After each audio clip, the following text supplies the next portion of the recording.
Halo, perkenalkan nama saya Delpiro Jonathan dari Kehutanan A. Saya ingin mempresentasikan tentang konservasi pada tingkat spesies dan populasi. Konservasi merupakan pengelolaan sumber daya alam yang menjamin pemanfaatannya secara bijaksana, dan bagi sumber daya terbarui menjamin kesinambungan untuk kesediaannya dengan tetap memelihara dan meningkatkan kualitas nilai dan keanekaragaman. Spesies adalah individu yang mempunyai persamaan secara morfologis, anatomis, dan fisiologis, mampu saling kawin dengan sesamanya yang menghasilkan keturunan yang fertil untuk melanjutkan generasinya. Populasi sendiri merupakan kumpulan dari spesies yang sama dalam waktu dan tempat yang sama. Selanjutnya, konsep-konsep dasar bagi populasi berukuran kecil. Rencana konservasi yang baik untuk spesies terancam punah bertujuan agar sebanyak mungkin individu spesies tersebut dapat dilestarikan dalam habitat yang berkualitas, dan agar seluas mungkin habitat tersebut dapat terlindungi. Tetapi dengan dana terbatas diperlukan petunjuk teknis terperinci dalam mengupayakan konservasi spesies terancam punah. Lebih lanjut, upaya konservasi harus berkompromi dengan pembangunan ekonomi untuk manusia. MVP atau dikenal sebagai Minimum Viable Population untuk mendefinisikan jumlah individu minimal yang diperlukan untuk menjaga kelangsungan hidup suatu spesies. MVP merupakan ukuran terkecil dari suatu populasi yang terisolir dalam suatu habitat tertentu, yang memiliki peluang 99% untuk bertahan hidup selama 1000 tahun, di tengah berbagai risiko bencana yang ditimbulkan oleh faktor-faktor tertentu. Singkatnya, MVP adalah ukuran populasi terkecil yang diperkirakan memiliki peluang yang sangat tinggi untuk bertahan hidup di masa mendatang. Dengan demikian, MVP adalah pendekatan yang memungkinkan dilakukannya perkiraan secara kuantitatif mengenai banyaknya jumlah individu yang diperlukan untuk melestarikan suatu spesies. Selanjutnya, setelah menentukan MVP, langkah dalam konservasi spesies adalah memperkirakan minimum dinamik area atau dikenal MDA. MDA sendiri merupakan luasan atau jumlah habitat yang cocok dihuni agar MVP dapat dicapai atau dipertahankan.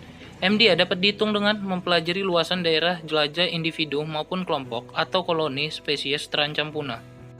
Masalah yang terdapat pada populasi berukuran kecil. Pada umumnya, untuk melindungi spesies diperlukan populasi yang besar. 3 sebab mengapa populasi kecil terancam. 1. Hilangnya keragaman genetik dan timbulnya masalah dalam tekanan, silang dalam, atau perkawinan saudara, inbreeding, depression, serta hanyutan genetik, atau genetic drift. 2. Perubahan demografik. Ketika laju kelahiran dan kematian mengalami variasi acak dan berakibat perubahan pada struktur dan komposisi populasi. 3. Adanya perubahan lingkungan. Disebabkan berbagai macam peristiwa seperti pemangsaan, kompetisi, penyakit, persediaan pangan, maupun bencana alam yang terjadi sewaktu-waktu seperti kebakaran hutan, gempa bumi, kebanjiran, dan lain-lain.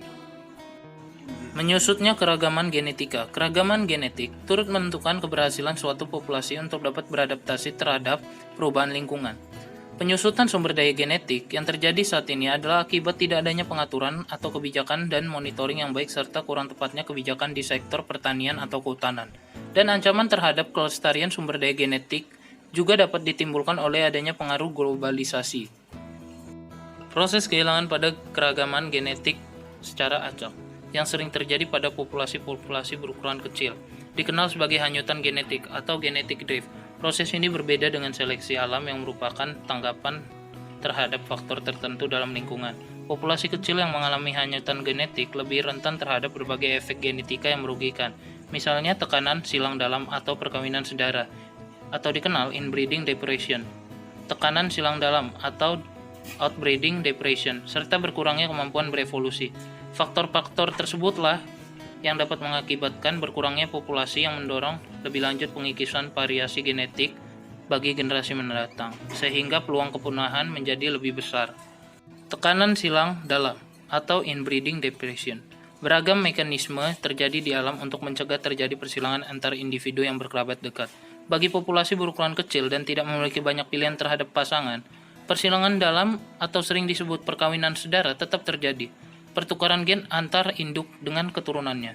Persilangan antar kerabat dekat cenderung memunculkan tekanan silang dalam. Tekanan silang dalam ditandai oleh tingginya kematian, sedikitnya jumlah keturunan, dan munculnya keturunan yang lemah, steril, serta memiliki keberhasilan reproduksi yang rendah. Sekian presentasi dari saya. Jika ada salah kata, mohon dimaafkan. Saya ucapkan terima kasih.